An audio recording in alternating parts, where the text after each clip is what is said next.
Right, well, thanks, David. That was a great talk. And I'm now going to be talking about our orca, humpbacks, and Northern Lights winter Arctic cruise.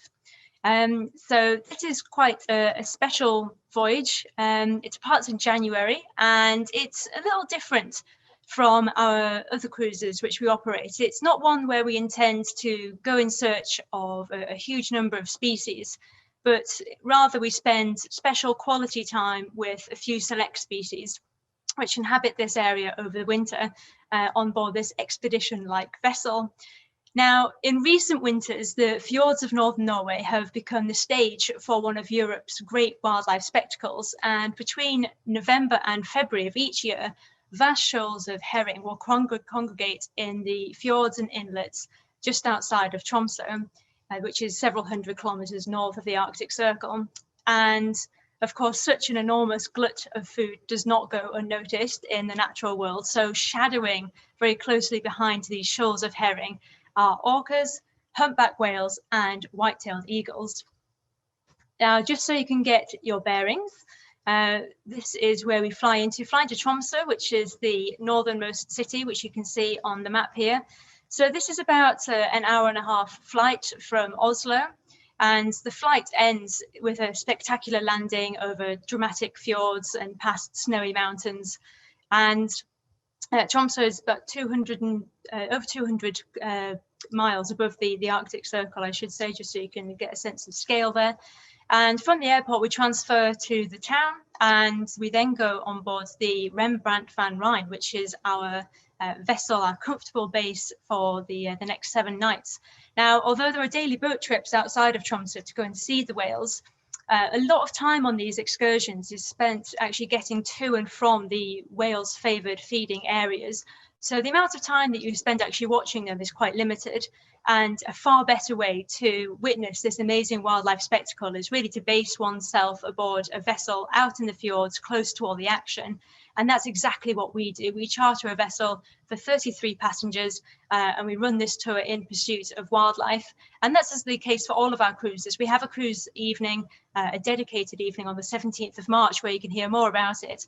But on a Naturetrek cruise, in summary, you'll be on board with like-minded naturalists. We crew it with knowledgeable wildlife guides, and we depart at the correct time of year for you to see the finest wildlife spectacles. And here she is. Here's our home for the week. This is a photo of her in high summer. Of course, they're in daylight, but this is just so you can appreciate the majesty of her when she's got her full sails up in the Arctic fjords. She was originally built as a herring lugger in 1947, but was then rebuilt as a 3-mast passenger schooner, and she's extremely suitable for this journey. And these are just some photographs of the interior here. So top left is a cabin, and the other 2 photographs are just interior images of the saloon area. So as I said, we start in Tromsø, which is a beautiful Arctic city. You can see the Arctic Cathedral there, which really dominates the landscape. That's where we board the boat in the harbour, and we set off on our wonderful cruise. And this is a map of our journey last year. This is us going in pursuit of whales down from Tromsø and the yellow area on the bottom left there. So you can see what I mean about the disadvantage of going out on just a day trip to try and see the whales, where you may only be able to go 40 miles out to witness them or look for them and then come back again. Once we're here, one day we'll be here in one fjord, the next day we'll be in another fjord. And we really need to keep our wits about us and keeping it on the radio to try and find out where the whales are. The next day they could have easily have moved 100 miles east, and we need to spend the night traveling to get there. But the advantage of that is we wake up in the morning right in the heart of the action, because of course the whales are just moving with the herring. So as soon as the herring move, the whales move with them. And the beauty of having our own vessel, of course, is that the itinerary is flexible. There isn't a set itinerary. Well, it's set by the wildlife. So we just remain flexible and we can follow along behind it, depending upon what it's doing. Now, although the sun doesn't break the horizon in early January, it hovers just below it. So on clear days, you can see this lovely pink diffuse glow which it casts over the landscape. So even in early January, there is sufficient light from the hidden sun to enjoy northern Norway's winter scenery. And once we've set sail, our search is underway immediately. It gets really addictive, standing out on deck, watching the scenery just gently and silently passing you by, waiting for the sight or the sound of a blow from a whale. And it can be chilly, of course. It's not as cold as you might think. When I was there, it was between sort of -5 and -2, which isn't bad for winter in the Arctic, but there is always a cooling breeze at sea, whether you're in the Arctic or whether you're in the Maldives. If you're in the Maldives, if it's the latter, of course, it's a welcome cooling breeze, but in the Arctic, it will cool you down very quickly when you're standing still. So you do need to have good layers and a good winter jacket on. But of course, the warmth of the saloon and a steaming mug of hot chocolate are never far away. One thing I like to do is just take a hot water bottle with me, and I can stuff that under my jumper when I go out on deck. And that means that I can stand out on watch for several hours at a time before needing to go in. I don't like going in because it means I might miss something. And when there is the shout of the whale from either myself or another one of the guides, then it's all action stations. It all gets very exciting. Here we go, we've got a humpback whale here, or 2 humpback whales. Now, most humpbacks move south into warmer waters in the winter months, but these animals here in this area remain in the fjords of northern Norway for as long as the herring is around. And why wouldn't you if you've got all the food there? They're great to watch. They can be quite playful. They range in length from 12 to 16 meters, getting up to a maximum of 18 meters. So they're a fairly sizable species, and they weigh a whopping 40 tons. And if they look like they're hanging around, then we can hop into the zodiacs and slowly get closer to the action. So here we've got some photographs here of our group going out and looking at the whales. I must say here, we're not chasing after the whales by any sense. We're enjoying them in a very non-invasive distance, in a very calm manner. We can just slowly get into a distance where we can have a good look at them. But the zodiacs are much more maneuverable, of course, than our 50-meter vessel. So if the whales decide to sound and dive, they can very easily, just a few minutes later, appear a couple of 100 meters back in an opposite direction. So it's very easy to be able to turn these boats around and to nip over and see them. And we may be fortunate to even see this. This is lunge feeding, a humpback whale lunge feeding on herring. Now, killer whales have always followed the herring to its wintering grounds, but the appearance of humpback whales is something that started about 10 years ago in this area. And the humpbacks have actually been seen following the orcas, and they let all of the orcas do the hard work of shoaling all of the fish into a tight bait ball, and then they just push their way in past the orcas and will take a lot of the catch. But when they're hunting on their own, when the orcas aren't around, they do use bubble net feeding. They have been observed doing that, and this is when they create a bubble net. One of the humpbacks will swim around in a circle, blowing air out of its blowhole around the fish and wrapping encapsulating them, as it were, in a net of bubbles. And then all of the humpbacks can just gather underneath the fish with their mouths wide open and swim up through this bubble net to scoop up all of the prey. And the other species that we're here to see, of course, is the killer whales. These are quite unmistakable in their appearance. Now, I don't really like the word killer whale. I do prefer to use the word orca. Killer whale can just sound a bit aggressive, a bit derogatory. It's an old term from the times of whalers, where they would refer to them as whale killers, and the name has been switched around. They can kill whales. So I prefer to call them orcas, but their Latin name of Orcanus, orca, literally means kingdom of the dead. So that's not much better. Never mind, the poor things can't win. But they're magnificent beasts, whatever you like to call them. It's been estimated that the Norwegian coastal waters have around 1,000 orca, but it can be quite difficult to count them because they're just moving around so much. They belong to the suborder of toothed whales known as odontocetes, donto referring to teeth, if you think of an orthodontist.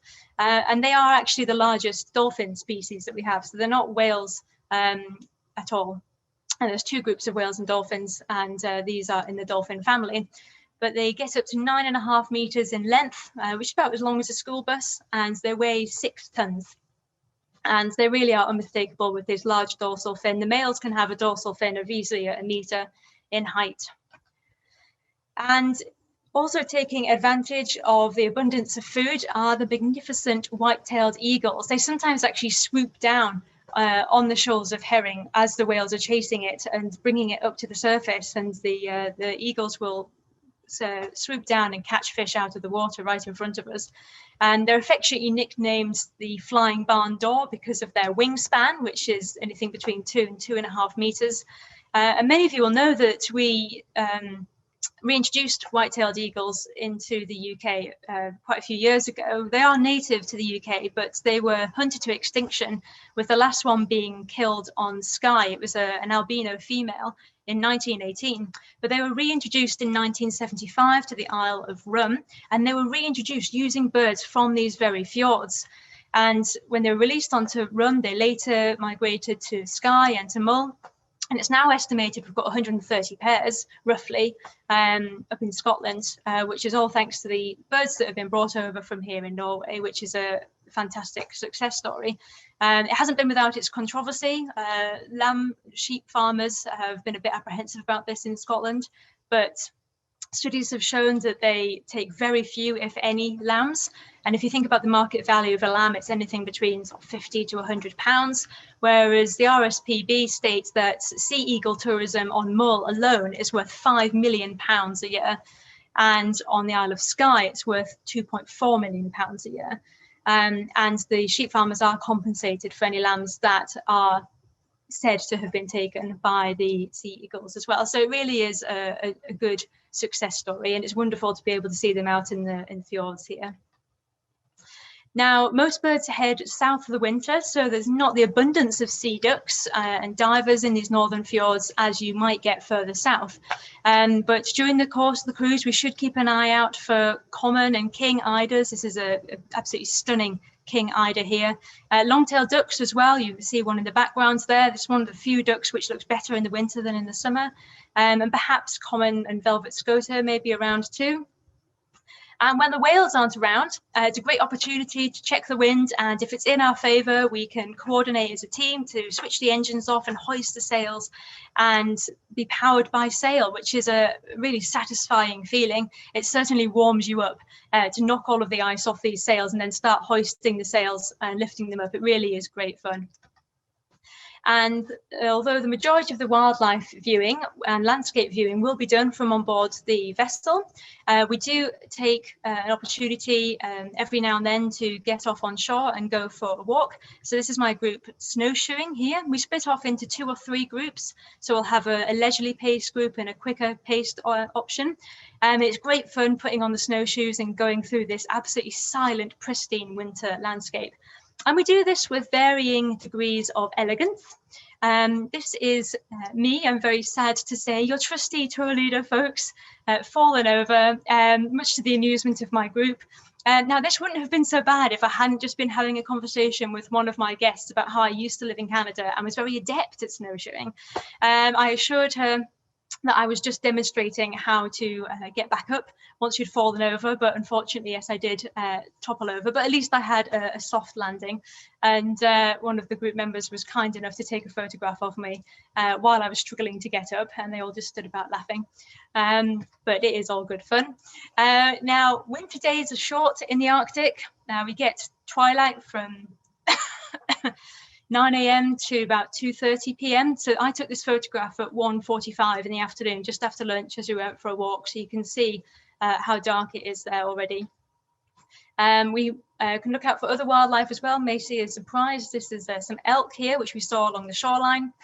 And we don't stop when it gets dark. We have evening lectures from the guides on board, either myself or other guides will give them. And of course, once the sun has dipped away, we also look for northern lights, as David was just talking about. This is the other wonder of nature that we're here to see, the ethereal flickering of these northern lights. And it's a third and very special component of the trip. Now, to draw on David's diagram, which he showed you just a few minutes ago, this is the auroral oval, which he's already explained. So if you position yourself underneath this auroral oval, you'll have a much higher chance of seeing them. So where we are in Norway, northern Norway, we're about 2 o'clock on this oval here, and the Earth rotates underneath this auroral oval.